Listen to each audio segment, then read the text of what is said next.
Tata IPL 2023 की पहली match Gujarat की हुई जीत, चेन्नई की हुई हार, शुभमन गिल का फॉर्म रहा बेकरार। जिस चलिए आज के मैच की बात करते हैं। जिस तरीके से दोनों टीमों ने खेला, इम्पैक्ट प्लेयर्स दोनों टीमों ने एक एक इम्पैक्ट प्लेयर्स का भी यूज किया, नए रूल का यूज किया, तो उसके बारे में भी बात करते हैं। चलिए, तो पहले तो गुजरात ने ये मैच में टॉस जीता और गेंदबाजी का फैसला किया, क्योंकि अहमदाबाद के ग्राउंड में चेजिंग टीम जीतती और इजी हो जाती है चेजिंग, क्योंकि ड्यू का फैक्टर आ जाता है। तो ड्यू के फैक्टर के बदौलत गुजरात ने पहले गेंदबाजी का फैसला किया और बाद में डेवन कॉनवे और ऋतुराज गायकवाड़ को चेन्नई ने उतारा और पहली ओवर मोहम्मद शमी ने की।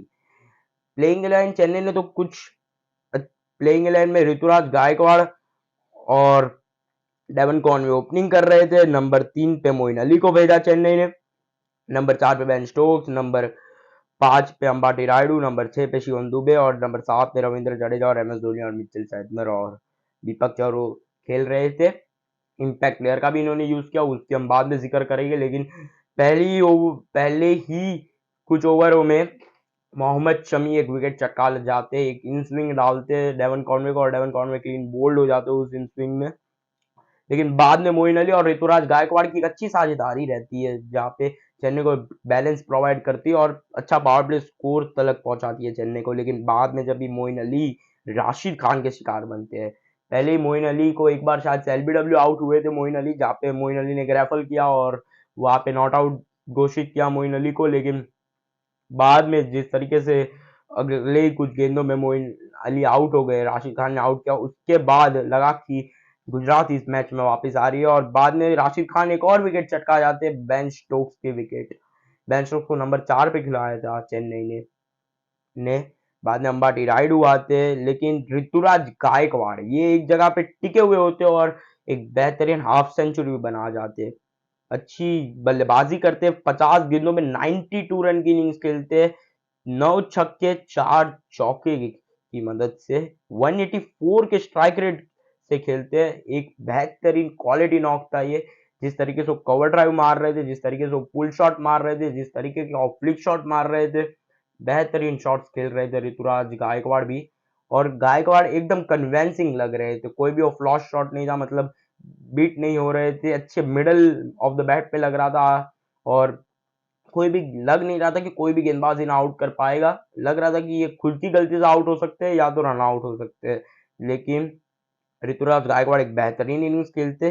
चेन्नई जब ये बहुत बड़े स्कोर की तरफ जा रही थी, दिख रही थी कि बहुत बड़े स्कोर की तरफ जा रही है, 200 या 210 रन हो सकते हैं, एक बड़ा स्कोर लग रहा था चेन्नई की तरह से। लेकिन गुजरात ने अच्छा कमबैक किया मिडल ओवर्स और डेथ ओवर्स में। गुजरात की गेंदबाजों ने अच्छी गेंदबाजी की। गुजरात ने आखिरी के 7 ओवर्स में तो सिर्फ 52 रन 57 रन दिए, माफ करना, आखिरी के 7 ओवर्स में बेहतरीन, आखिरी के 7 ओवर्स में तो बेहतरीन गेंदबाजी की गुजरात के गेंदबाजों ने। और चेन्नई के बल्लेबाज शायद से आखिरी के 7 ओवर में कुछ अलग गेम प्ले करने गए, शायद से वो गेंद को बहुत ज्यादा जोर से मारने गए, जो कि जरूरत थी नहीं गेंद को जोर से मारने की। आप अच्छे से खेल रहे थे, क्लासिक शॉट्स खेल रहे थे और अच्छे से रन आ रहे थे, तो एक अलग प्रकार का गेम खेलने गए आखिरी के 7 ओवर में, जिसकी वजह से आज 30-20 रन पीछे रह गए स्कोर से। बाद में गुजरात के बल्लेबाज आते, बल्लेबाजी करने वृद्धिमान शाह और शुभमन गिल ओपनिंग करने आते और एक इम्पैक्ट प्लेयर आता है चेन्नई के द्वारा, अंबाटी रायडू को सब्स्टिट्यूट किया जाता है तुषार देश पांडे के द्वारा। और पहली पहली कुछ ओवर में गुजरात संभल के खेलती और बाद में गुजरात ने तड़ी देना शुरू किया और जिस तरीके से उन्होंने खेला, बेहतरीन क्रिकेटिंग शॉट्स वृद्धिमान शाह के द्वारा दिखे। लेकिन शुभमन गिल के बारे में बात होनी चाहिए, क्योंकि जिस तरीके से उन्होंने आज के मैच में खेला है, एक अच्छे स्ट्राइक रेट से खेला है और पावर प्ले में अपनी हिटिंग एबिलिटीज दिखाई है, जिस तरीके से वो मार सकते हैं पावर प्ले में भी। उन्होंने 36 बॉल पे 63 रन मारे, 6 चौके 3 छक्के मारे और 175 पे स्ट्राइक रेट से खेला, तो एक बहुत ही इंपॉर्टेंट नॉक था इस मैच में। लेकिन बाद में गुजरात भी एक इम्पैक्ट प्लेयर यूज कर रही है। अभी गुजरात के इम्पैक्ट प्लेयर इस गुजरात ने केन विलियमसन को रिप्लेस किया। अभी आप कहेंगे केन विलियमसन को सब्स्टिट्यूट क्यों किया, क्योंकि केन विलियमसन इंजर्ड हो गए थे उस मैच में। केन विलियमसन को जब भी वो फील्डिंग कर रहे थे, फील्डिंग के वक्त उन्हें एक चोट लगी थी अपने नी में, उन्होंने एक बेहतरीन 6 रन बचाए थे, लेकिन उन्हें चोट भी लग गई थी उस वक्त। लेकिन अभी यहाँ पे गुजरात को एक नुकसान भी हो सकता था, क्योंकि उन्होंने केन विलियमसन की जगह रिप्लेस किया, जबकि वो अगर केन विलियमसन फिट होते तो शायद से एक गेंदबाज की जगह रिप्लेस करते, तो बल्लेबाजी आपको लंबी मिल जाती। लेकिन यहाँ पे आपको एक बल्लेबाज की जगह ही रिप्लेस करना पड़ा एक इम्पैक्ट प्लेयर को, क्योंकि एक वो केन विलियमसन इंजर्ड हो गए थे इस बदौलत। तो साई सुदर्शन आते हैं एज एन इम्पैक्ट प्लेयर, और मेरे हिसाब से उनकी नॉक बहुत ही ज्यादा इंपॉर्टेंट थी ये मैच में, क्योंकि अगर वहां से गुजरात एक विकेट गवा देती तो शायद से मैच बदल सकता था। 17 बॉल पे 22 रन मारे साई सुदर्शन ने, एक अच्छी नॉक खेली उन्होंने, 3 चौके मारे, 129 के स्ट्राइक रेट से खेला। और लेकिन जब चेन्नई इम्पैक्ट प्लेयर अनाउंस करते तुषार देशपांडे को, उनका कुछ बहुत ही यादगार मैच रहा नहीं है।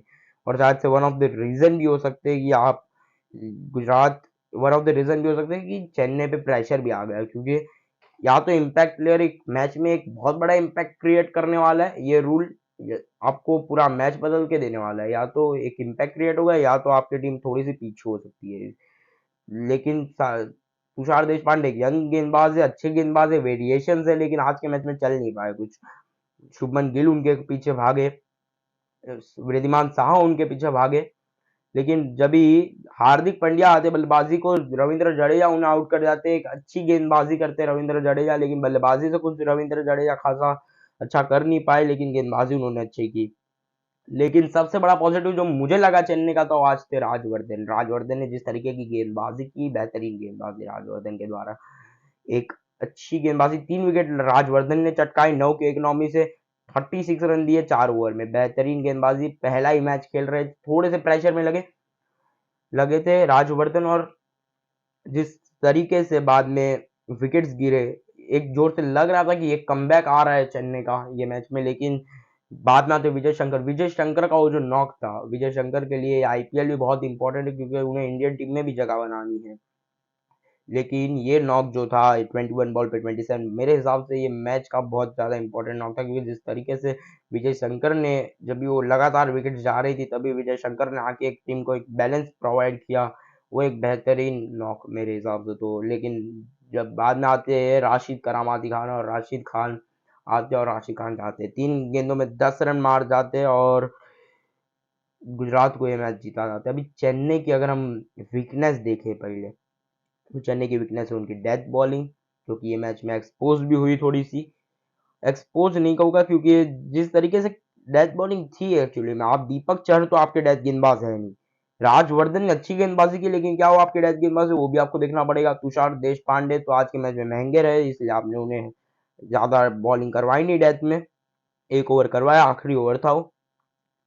आपको पहले तो डेथ गेंदबाजी आपकी एक वीकनेस है, बाद में आप बेन स्टोक्स को जिस तरीके से इस्तेमाल कर रहे हैं कि आप बेन स्टोक्स नंबर 4 में खेलने चाहिए, मेरे हिसाब से बेन स्टोक्स नंबर 3 में खेलने चाहिए, क्योंकि बेन स्टोक्स को मैं तो टॉप ऑर्डर में ही रखता हूँ, क्योंकि अगर वो T20 आई खेल रहे, खास करके आईपीएल, तो आईपीएल में उनका परफॉर्मेंस ओपनिंग में आया है, लेकिन ओपनिंग यहाँ पे स्लॉट दोनों ही डेवन कॉनवे और ऋतुराज गायकवाड़ ने ले लिए है, तो मेरे हिसाब से नंबर 3 हो सकता है वो स्लॉट जहाँ पे बेन स्टोक्स को खेलना चाहिए। तो ये दो चीजें चेन्नई शायद से आगे के मैचेस में देखे। गुजरात के लिए पॉजिटिव क्या थे, गुजरात एक ऐसी टीम है जो कि छोटे छोटे एरियाज को टिक करती जाती है और एक मैच को जीतती है। जैसे कि 1 से 6 ओवर में पहले गुजरात ने डोमिनेट किया, बाद में मिडल ओवर्स में अच्छा खेला, और बाद में डेथ में भी अच्छे से खेला, और वो गेंदबाजी में भी आपने मिडल से डेथ में अच्छी गेंदबाजी की। तो ये टीम ऐसी है कि जो छोटे छोटे बॉक्स को टिक करेगी और एक परफेक्शन के साथ मैच को जीतेगी। और अगर आपको मैच जीतना है तो ऐसे छोटे छोटे बॉक्स को ही टिक करना पड़ेगा, जो गुजरात करती है।